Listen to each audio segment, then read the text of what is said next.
This is what my painting looks like if you disable overflow hidden.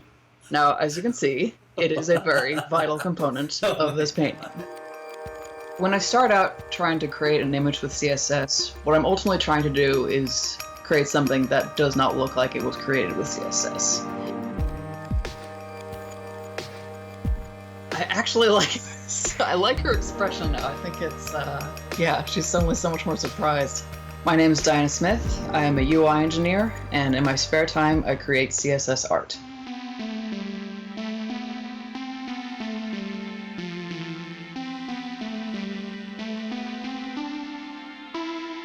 So the Francine image was originally inspired by a scene from the TV show American Dad.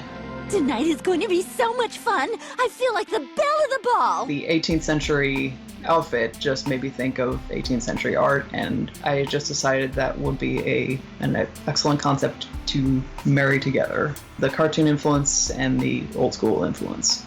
Normally, when people might think of CSS art, they might think of something that's kind of cartoonish. And I just wanted to see if it was possible to create something that you would look at and not guess that it was created with CSS. You might just assume that it was created via normal paint methods. I just wanted to see if it's possible to achieve that level of detail. This is kind of a step-by-step of how I approached making Francine's hair. If I were a less insane sort of person, it would probably take just a few weeks to create one of these images.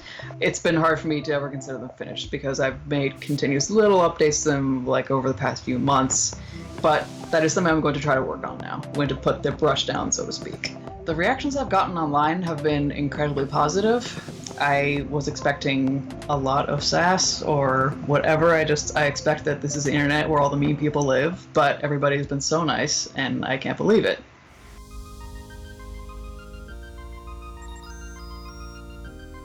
So I definitely knew that it wouldn't really translate across all browsers, and I was expecting it to look really awful, but I didn't expect that it would look interestingly awful. I just assumed it would look like a pile of garbage, but it's actually pretty cool that the pile of garbage is kind of artful in its own way.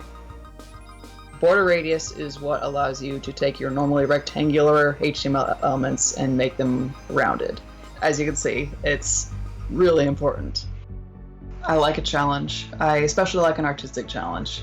That's what drives me to keep creating. If it's really easy to put pen to paper, it doesn't necessarily hold my interest. It does take patience. There's not really a trick to any of it. It does require lots of HTML elements and lots of CSS rules.